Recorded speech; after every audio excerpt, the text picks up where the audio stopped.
नमस्कार, जय महाराष्ट्र. तर आपला आजचा जो व्हिडिओ आहे तो आहे आपल्या लाडकी बहीण योजनेच्या अंतर्गत ज्या महिलांचे फॉर्म अपात्र झालेले आहेत वेगवेगळ्या कारणास्तव, बरोबर. तो एक मुद्दा या व्हिडिओमध्ये घेतलेला आहे. आणि दुसरा विषय जो आहे तो ज्या महिलांचे फॉर्म ITR भरल्यामुळे अपात्र झालेले आहेत. आलं का लक्षात? ITR भरल्यामुळे.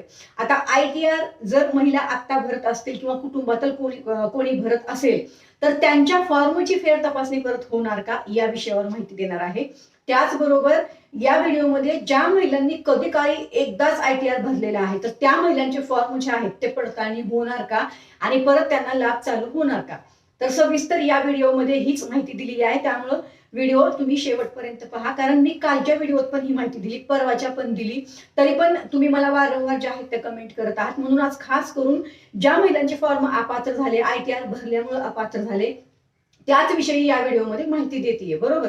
तर त्यामुळे या व्हिडिओला शेवटपर्यंत पहा आणि इतर महिलांना सुद्धा या व्हिडिओला शेअर जरूर करा, कारण भरपूर कमेंट मला सध्या येत आहेत ITR संदर्भामध्ये. ताई, लवकरात लवकर आमच्या फॉर्मची पडताळणी व्हावी, तुम्ही हा मुद्दा घ्या, तुम्ही हा मुद्दा घ्या. तर हा मी मुद्दा घेतलाय, मी ऑलरेडी व्हिडिओ पण शेअर केले, माहिती पण दिली आहे. पण आज खास करून तुम्हाला काय माहिती देणार आहे या व्हिडिओमध्ये की खरंच तुमच्या फॉर्मची पडताळणी सुरू होईल का आणि तुम्हाला लाभ परत मिळेल का. आता पुढे येऊया पुढच्या विषयाकडे. आता ही जी योजना आहे, जेव्हा ही योजना आपली 2024 मध्ये सुरू झाली त्यावेळेस आपल्याला पहिला एक GR आला होता, त्यानंतर दुसरा एक GR आला होता.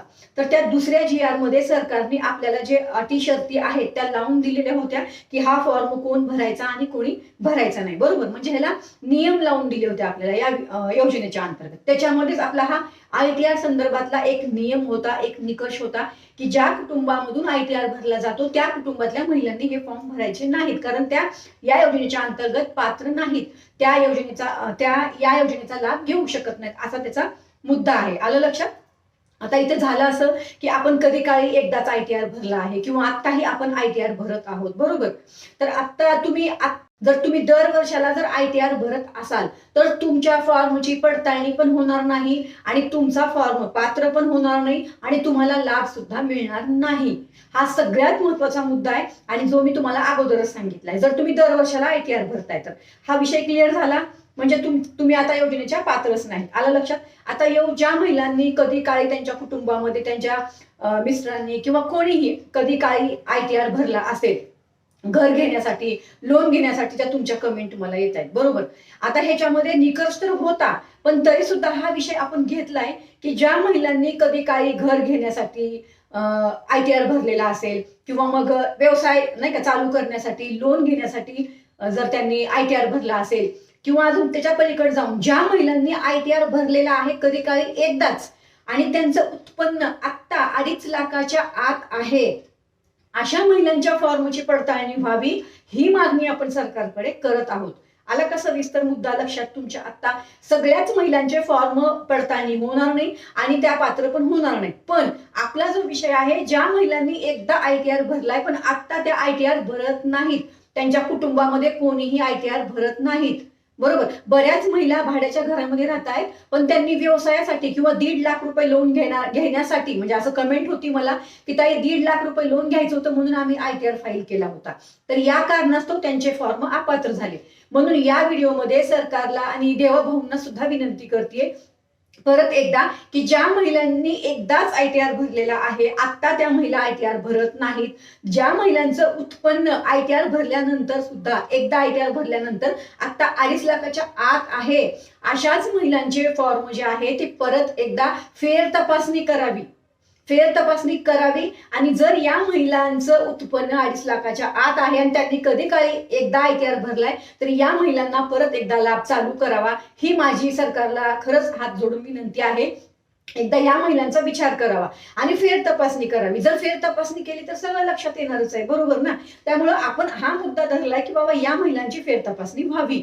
आता ह्याच्यामध्ये तुम्ही म्हणाल ताई मग खरंच फेर तपासणी होणार का आणि खरंच आम्हाला लाभ चालू होणार का, तर बघा ह्याच्यामध्ये शक्यता खूप कमी आहे की तुम्ही एकदा जरी ITR भरला असेल तरी तुमचे फॉर्म तपासणी होईल आणि तुम्हाला लाभ चालू होईल. पण आपण हा मुद्दा घेतलाय म्हणून आपण या विषयावर व्हिडिओ शेअर करतोय आणि तुमच्याही कमेंट येतात आणि जेवढा आपला हा व्हिडिओ शेअर होईल, जेवढे लोक आपले हा व्हिडिओ पाहतील, जेवढ्या लोकांच्या कमेंट येतील, जेवढा हा व्हिडिओ व्हायरल होईल त्यानंतर मग सरकारपर्यंत जेव्हा सगळी माहिती तसं तर मी पोहोचवलेलीच आहे, पण तुमचंही काम आहे ना माहिती पोहोचवणं. तर हीच एक आपल्याकडं बघा तुम्ही सोशल मीडिया खूप स्ट्रॉंग आहे, सोशल मीडिया. त्यामुळं आपला उद्देश काय आहे, तर या महिलांचे फॉर्म जे आहेत तर परत एकदा तपासणी व्हावी आणि खरंच या महिलांचं उत्पन्न जर 2.5 लाखाच्या आत असेल, 2.5 लाखाच्या आत असेल तर यांचा लाभ चालू करावा, ही आपली सरकारला मागणी आणि विनंती दोन्ही पण आहे. आलं का लक्षात? पण मी तुम्हाला परत एकदा सांगितलंय, हे सरकारच्या जर मनात आलं की हे करायचं तरच होऊ शकतं, नाही तर हे होऊ शकत नाही. इथं खूप कमी चान्सेस आहेत की तुमच्या फॉर्मची पडताळणी होईल आणि तुम्हाला परत लाभ मिळेल. आपण प्रयत्न करतोय, पण शेवटी सर्व निर्णय हा सरकारच्या हातामध्ये आहे आणि सरकार म्हणजे पूर्ण महायुती सरकार आहे. एकटे देवाभाऊ पण निर्णय घेऊ शकत नाहीत, एकटे कोणीच निर्णय घेऊ शकत नाहीत या सगळ्या विषयावर, कारण ही योजना महायुती सरकारची आहे. आलं लक्षात? ही जी माहिती आपण देत आहोत अशी माहिती तुम्हाला आतापर्यंत कोणीही दिली नाही आणि कोणीही देणार नाही.